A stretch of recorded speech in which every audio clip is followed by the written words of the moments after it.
aking mga orchids na. Okay, so mga basic ko ay magtatanong kayo kung bakit po ba napakaganda ng tubo ng aking orchids dahil meron po akong ginagamit na fertilizer. Okay?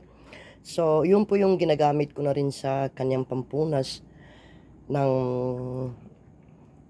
kanyang dahon. So, mga basic ko, meron akong ipapakita sa inyo sa wakas. Okay? For 1 years ngayon nag-flower po si kalansoy. May flower po yung aking kalangkoy. Ayun po mga basic ko. I-zoom natin yung camera. Ayan. Nakikita niyo? Sa wakas, nag-flower po siya. Bali mga basic ko, dalawa yan. Bukas ipapakita ko sa inyo. Yan po mga basic ko. Nag-flower po siya. Yan ay natatamaan talaga ng araw yan. Ngayon, alam ko na po ang technique ni kalansoy kung paano po siya alagaan. Ito palang plants na to mga basic ko ay gustong gusto po niya ng hindi direct sunlight. Okay, ang gusto po ni kalansoy ay ano po mga basic ko, shady lang siya, hindi masyado natatamaan ng araw. Grabe, napaka laki po ng kanilang dahon mga basic. Nakikita niyo? Yan.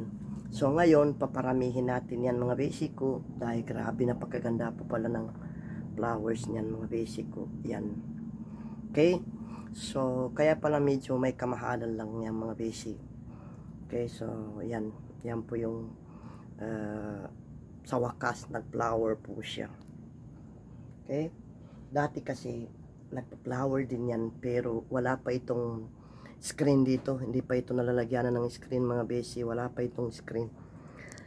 So nag-flower na yan noon before ako mag-enter sa bahay na to. Anyway mga besi ko, tingnan naman nyo kung napakaganda ng kanyang flowers mga besi ko.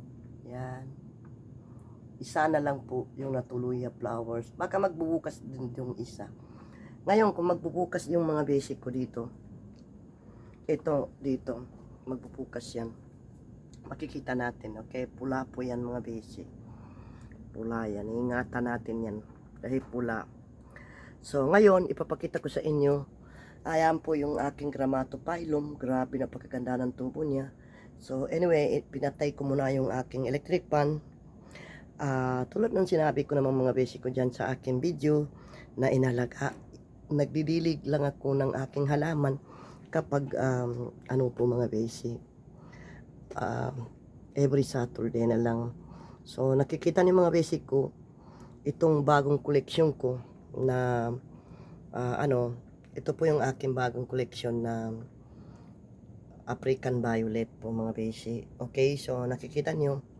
Okay, so yan, ayan, ang tagal-tagal ng flowers nila. Okay, so pag nagpe-fade na yan mga basic ko, pwede na natin yan ikakat. So talagang I'm keeping and watching about the African Violet mga basic. So sana makukuha natin yung technique nito dahil first time pa natin mag-alaga nito mga basic. Nakikita niyo?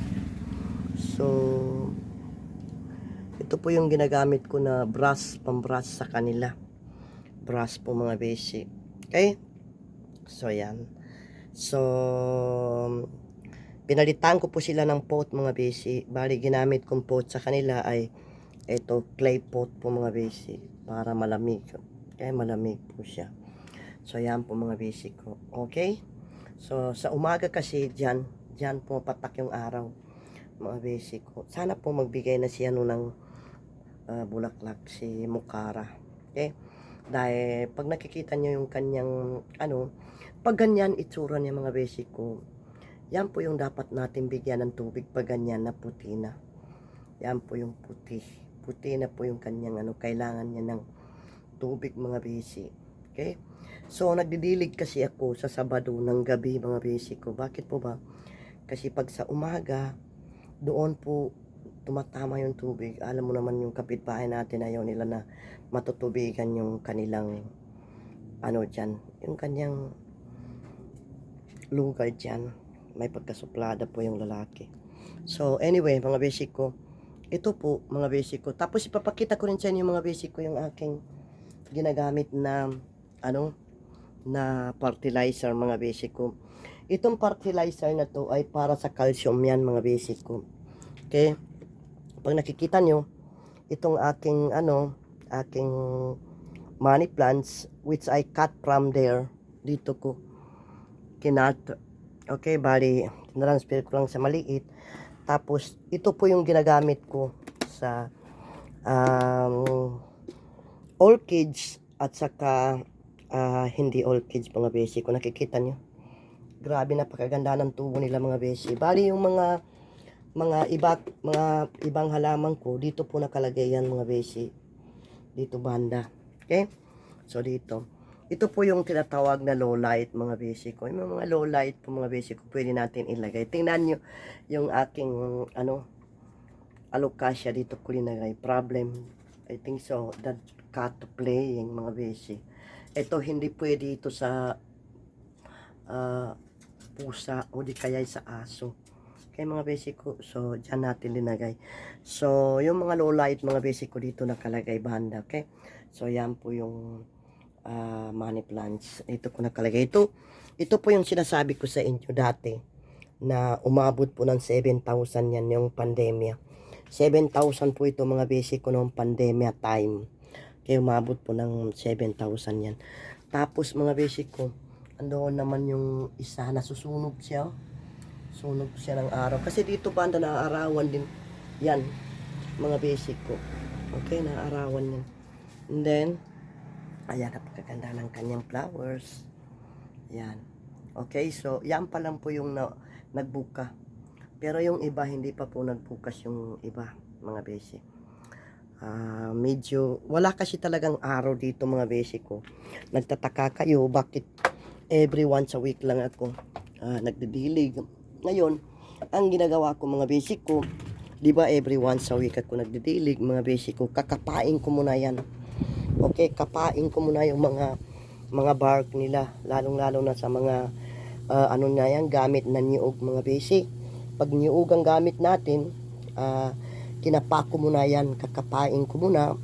Kapag medyo basa pa, hindi ko pa po didiligan yan mga basic ko. Okay? Pag basa pa po siya. Saka ko na lang yan didiligan, next week na naman. Minsan umaabot ng 14 days bago ko sila bibigyan ng tubig. Ngayon mga basic ko, pag nakikita niyo mga basic ko, okay? Ngayon ipapakita ko sa inyo. The best pa rin talaga mga basic ko yung fertilizer na yan. Ayan, no? Nakikita niyo? So ito mga basic ko, naalala ko sa no mag-umpisa po ako na mag orchids. Ang alam ko yata 2016 ba o 2013. Okay? 2013 yata year.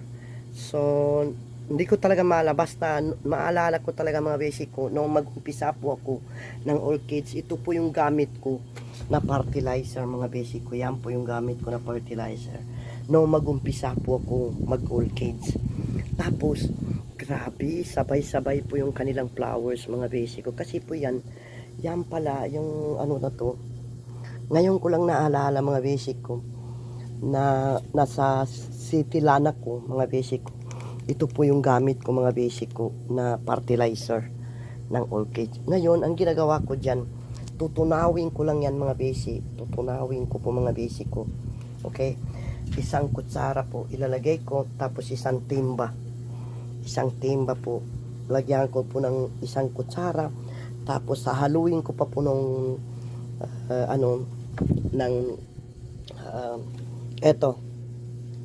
ito yung hahalo ko sa kanya mga besi. Ito 6:30 ihahalo ko po ito sa kanila.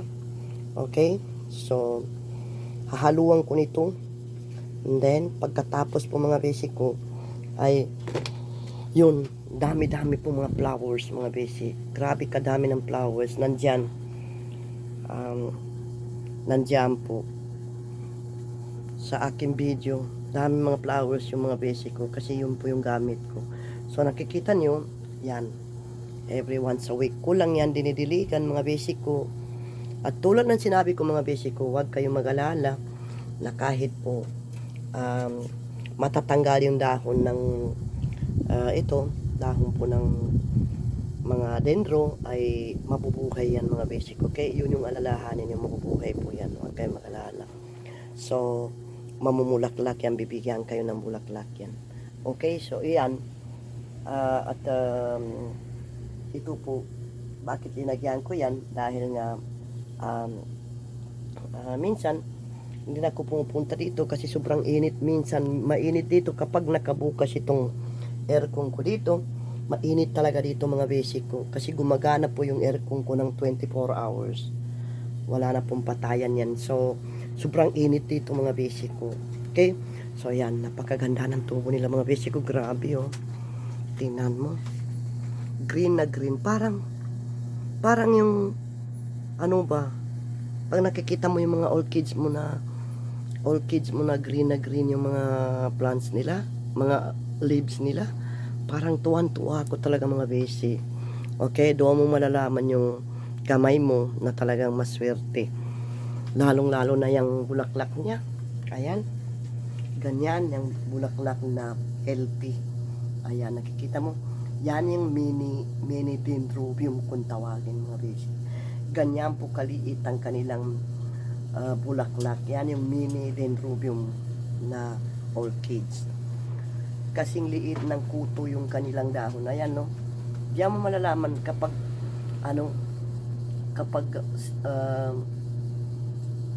healthy po yung kanyang flower. Ganyan po yung mga kulay niya. Okay, so mga basic ko, ito po yung aking cattleya mga basic. Nakikita niyo? Ayan, magpa-flower din yan sooner or later mga basic ko. Okay, so ngayon ipapakita ko sa inyo na mayroon akong napulot dito, nahuli ko na mga basic ko. Ito po yung kumakain sa aking dahon ng ko yan no.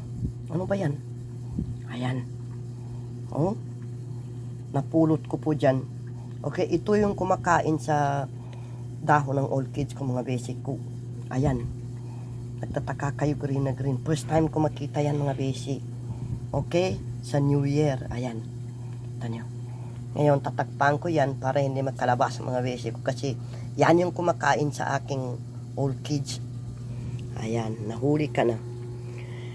Hindi lang orchids ko mga basic ko ang kinakain niya, pati yung mga non-orchids. Kaya palang nagtataka ako, bakit kalahati lang yung dahon ng aking mga hindi orchids. Ito pala kinakain niya. Ito yung tinitira nila mga basic ko. Buti hindi na. Ito oh, kita niyo? Yan ang tinitira ng na yan. Ayan no, kita niyo? Oh, siya yan. Siya yung kumakain yan mga basic. Okay, ito po ang kumakain yan. Ngayon nahuli na kita. Malay mo. Ngayon meron akong sasabihin, kapag ito ay swerte, hindi po mawawala to. Dito lang yan. Okay, so tingnan niyo kulay niya. Weird mga basic ko, kasi oh, di ba New Year 2026. Malay mo, baka pera yan. Manalo ako sa luto mga basic, sana. So yan mga basic ko. Ayan, hindi pa nagbubukas yan. Pula po yung kulay niya. So hanggang dito na lang. Maraming salamat po sa inyo. At wag po kayong magsasawa panoorin yung aking video. Love you all. Bye bye. Thanks aloud for subscribe me. And bago ka pa lang, don't forget to click the button and subscribe me for my YouTube channel. Bye bye. Love you.